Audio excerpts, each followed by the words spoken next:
Greetings everyone and welcome to my YouTube channel. I'm your host Captain Rye, and today's World of Warships video is kind of a little bit of a special one for me. Now, it's not particularly special in what I do in the battle, though the battle is pretty impressive. More specifically, it's special because this represents the last World of Warships video that I have on my old PC. Yes, that's right. I have a brand new computer to play World of Warships on. For those of you who were following me on Facebook, and those of you who I've played with in World of Warships are probably well aware of the problems that I have been having with my old beast of a machine. But the basic gist of it is, the computer is 7 years old, and while it has a Core i7 and pretty comparable RAM and hard drive space, it is unfortunately out of date, and it doesn't update anymore. And because of that, I'm starting to run into the problem where new games and freshly updated games won't run on the system. It basically thinks I'm missing a security certification runtime DLL. Even though I have it, it just doesn't exist. Now, of course, you might think, well, that's no problem. You can just download that update directly from Microsoft. Well, I tried to do that, and every time I tried to update it manually, it simply gave me an error that this update is not applicable to this machine. So, knowing that newer games are coming out, knowing that I'm going to want to play them, need to play them, and want to record them, I decided that I was going to go ahead and just build a new gaming PC. And I have to say, my new gaming PC is an absolute beast. I ordered all of the parts just before I made my trip to the USS Midway, which was probably a good thing for me. It meant that I didn't sit here on my weekend waiting anxiously for things to come and arrive. After I got all the parts, I got it all together, got the OS installed. Took about 2 days for me to figure out the OS issues with it. Mostly due to the fact that it's an older OS, specifically it's Windows 7 Ultimate. And the install disk that I was using is, I think, from 2009, maybe 2010. So there was some updating that needed to happen. But I got that all taken care of, and now not only can I play World of Warships and actually load in to games without my system taking a crap, but I can do that, record, compile video, and do other things in the background, and not lose frames per second, and not have my system suddenly take a crap on me. So yay, that. And of course, I'll be doing the video editing on my new computer, and the recording on my new computer. So I'll basically be able to get that done a lot quicker than I have been. So that's enough about the computer. What about this trip to my to the USS Midway? Well, I did that trip here over Halloween weekend, visited on Halloween Day, and I have to say, I was absolutely impressed by the ship. The ship is huge, and yet surprisingly small. Once you actually get inside that ship, once you get inside those lower decks, the ship feels massive, but in actuality, it's surprisingly tiny. And I did only manage to beam myself once on a low-hanging object.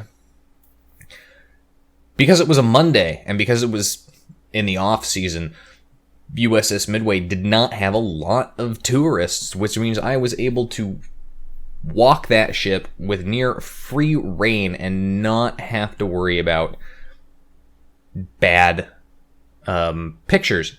I could stop, I could take time, I could read things, I could look at things, I could take pictures of interest. So I was able to take a lot of photos for you folks, and I will get those uploaded in a video, hopefully on Tuesday. Now, on to World of Warships with this battle. What's the situation going on? Well, it's the epicenter map mode, and my team has managed to lose 2 ships. After much work, I managed to finally take out the bastard in this Atago, who was eluding death by hanging on to just the barest sliver of HP. And you know how much RNGesus likes to screw me by keeping people alive on that barest sliver. My team has managed to push up, and we did manage to capture the inner 2 rings of the epicenter, but because we're down 1 ship, we're down on points. And the enemy team is in those 2 rings, so we're not gaining any points. I managed to secure the kill on that battleship back over there, and now I've got an Amagi in front of me, and aircraft coming in. The Amagi is within secondary range. I'm going to try and torpedo him. With any luck, he'll continue sailing into my torpedoes, but it doesn't look like he's going to do that. I am a little bit wary about those aircraft. I definitely don't need to have any cross-dropping action going on that's going to force me to turn broadside to this Amagi.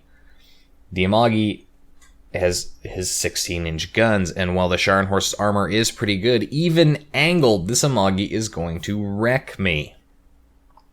If you're wondering what the hell I'm doing, I got a little sidetracked here and got a little bloodthirsty for this Amagi and decided I was going to chase him down. This Amagi is isolated all by himself up here. And as he's running away from me, normally I would only keep my armor piercing loaded. But because this Amagi's running away from me, because he's got decent armor angling, I'm actually using the high explosive to try and continuously set him on fire. I'm hoping that between my secondaries and my main guns, I can burn this guy to the ground. Or burn this guy to the waterline. Unfortunately, as you see there, he is returning the favor. His secondaries are quite powerful. He definitely has a secondary build captain, though I don't think he's got manual secondaries yet. But his secondaries are quite far-reaching. And we're basically both in secondary range of each other, so we're pecking each other to death.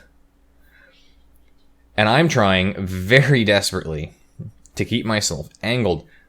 But you see, I've been chasing this Amagi and not paying attention to what's going on back at the cap. Both teams are still completely equal as far as ships go, and there's another big hit from the Amagi, but I get my secondaries to light him on fire.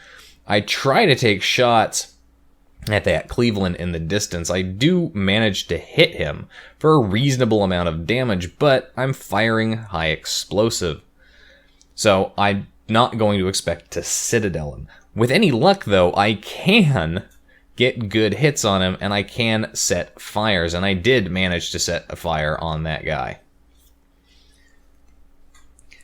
I've managed to chase the Amagi all the way up to the corner of the map now. He is pretty much isolated. He has teammates coming back, but he's all by himself, and there's at least 2 ships chasing him, and a destroyer back over there. But he's going to continue to punish me for my indiscretion, and I'm going to continue to try and get torpedoes on this guy. I'm really hoping he'll just continue to sail in a straight line, but he is being nobody's fool, and he's constantly maneuvering. And again, I'm constantly maneuvering as well. I am trying to keep an angle enough for my secondaries to continue to shoot at him, but I'm also trying to keep myself at an angle where his shots are going to bounce, or mostly bounce, and not do the kinds of damage that I've been taking. It's about this point that I decide I'm going to slow down. I'm not going to chase this guy to the edge of the map. With any luck, I can continue to set him on fire, and hopefully I can get out of his secondary range so I can put out my fire and recover some HP. The Amagis decided shooting at an angled Scharnhorst isn't going to be the most effective use of his guns, and he's actually shooting at my teammate in the back there. Teams are still equal, 3 versus 3, but we are gaining points thanks to the cap circles. The enemy team does not have somebody sitting in the inner cap circle, so we are at the very least gaining those points. This Amagi has now been focused down repeatedly, and as you can see, he's on fire in multiple spots. Unfortunately, I don't get the kill on that Amagi, and that is really, really disappointing, as having had that kill, I would have ended up with a Kraken Unleashed at the end of the battle. There are a few of those. That always seems to be the case. I get denied my Kraken because the kill goes to somebody else, even though I clearly did the majority of the work. I still wish they'd provide a kill assist ribbon. That would just be fantastic if they could do that. So now that that Amagi's dead, I've turned back around. I'm going to go help my teammates back down over by the capture zone. And with any luck, we'll be able to finish off what's left of the enemy team back over there. There's a lot of dead ships. Well, we're currently equal in number of ships. They do seem to be running low on HP. I say that, of course, I've also got a limited amount of HP and only one more heal left. The enemy team is capping the center of that capture point, and this could be bad for us, but we do manage to kill one off. There's the enemy Cleveland that I was shooting at earlier. He's pretty close to dead. I'm going to take shots at him. He's at the extreme end of my range, though, so I'm not sure I'm going to be able to do this. It would be nice if my shots would just drop right down on top of him and sit it on. They don't. They do manage to get a regular penetration and leave him on very, very low health. I'm going to take one more shot at him. Again, he's at the extreme end of my range, and I don't expect those shots to hit. The Scharnhorst, definitely not known for its dispersion. Turning my guns around back to face this group of enemy ships over here. Our Mogami has got himself in a bad situation as he's being shot at with armor piercing, but he manages to avoid most of it and delete the guy who shot at him. That's kind of impressive. This, you could arguably say, is the tipping point for the match. Enemy team is now way down on ships. We are definitely up on points. We still held one of the circles, so because of that, all we have to do is not die. And as this enemy ship comes around the corner there, he tries to take out our Mogami with a nice, well-placed set of armor piercing, but manages to miss him, and that's more impressive than anything. You've got a broadside Mogami that's effectively all Citadel, and you missed him. Enemy Scharnhorst is closing in here. He's just about inside a secondary range. He's going to turn to give me a broadside. I thought about putting torpedoes out at him, but he's still outside of torpedo range, and he's turning away, which means he's never going to sail into the range of my torpedoes. I'm going to try and get shots out on him, see if I can cause damage. He is broadside on, even broadside on at this kind of range. When the shots do actually hit, they can penetrate quite well. Secondaries open up on him. I'm finally in secondary range, and I'm going to start racking up the secondary hits on him. But he is burning in multiple locations, and I'm pretty sure those shots there are going to finish him off. Don't manage to secure the kill on him, but then again, I didn't do a lot of damage to him. Enemy team, though, they still have one Scharnhorst left, and they have a Mitsuki somewhere around here. And, you know, a Mitsuki, if played well, can really come back and cause some problems. And there is the Mitsuki. I have him flagged for secondaries. He's in secondary range. The fact that he's popped up so close definitely concerns me. That ship does have 10-kilometer torpedoes. So I do expect there to possibly be torpedoes. But I'm going to close in on the smoke. Because I fired my guns, I'm still being detected by aircraft. And I hate this aircraft detection because it doesn't show you the freaking aircraft until it's like 4 kilometers away from you. So somebody has got a scout fighter or a spotter up on the enemy team, and they're spotting me.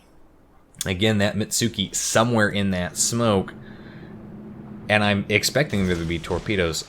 But, you know, speaking of torpedoes, I've got torpedoes, so I'm going to randomly pick a spot in that smoke screen, and with any luck, I'll be able to scare the ever-living shit out of this guy. Shoot down the aircraft did finally pop up when I got close enough to him, my div mate BK.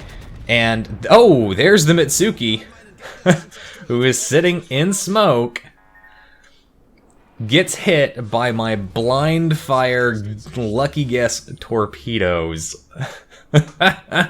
He fires torpedoes off as a last-ditch panic shot. But that was just kind of hilarious. Blind fire, one set of 3 into smoke, and managed to hit a destroyer. And as I type into chat there, you forgot I had torpedoes, didn't you? It is a good thing the Scharnhorst doesn't have hydroacoustic, because if the Scharnhorst had hydroacoustic, it would be way OP. And that just leaves the enemy aircraft carrier and this Scharnhorst left. And that aircraft carrier, he's almost deplaned, if he's not deplaned. In fact, I think he's going to announce into chat that he's been deplaned. And looking at the timer situation, there's not a lot of time left. My team still holds on to the 2 innermost rings of this cap circle. And while the enemy Scharnhorst is pushing up, and he is blocking our points from the second ring, we're still gaining points in that last one, and he is almost dead. Can I secure the kill? Shots coming in there. Yes, I do manage to secure the kill with a close quarters expert, stealing that last 14 HP. And there it is, and now we're capping all of it. Torpedoes out as a last-ditch effort from that Scharnhorst. Doesn't matter. Dodged him by a mile. And it's just the enemy CV left, who is hiding in some corner of the map. And there is, as he puts it, no time left. And no way he's going to make it for a ram in the time that is remaining. And this battle is going to be a nice, decided victory. Almost got a Kraken. Almost. But how'd I do? Well, 600,000 credits earned, 104,000 damage done, and I got Dreadnought out of it. So, overall, decent battle. Pretty sure top of the team for XP earned. This is usually the case when I'm running my Scharnhorst, my Bismarck, or my Fletchers. You've obviously seen any of my other videos, you'll know that to be the truth. Anyway, that's it for today's video, folks. If you liked the video, hit the like button, hit the subscribe button, leave a comment down below. If you'd like semi-regular updates on channel news and what's going on, do so by liking and following me on Facebook. If you'd like to help support me and my channel and potential additional trips to great warships around the world, please do so by visiting my Patreon. And if you've got a replay that you'd like to send me to feature on my channel, you can do so by sending it to my email. You can find the links for all of those in the description down below. And as always, I'll see you next time. This is Captain Rye, signing off.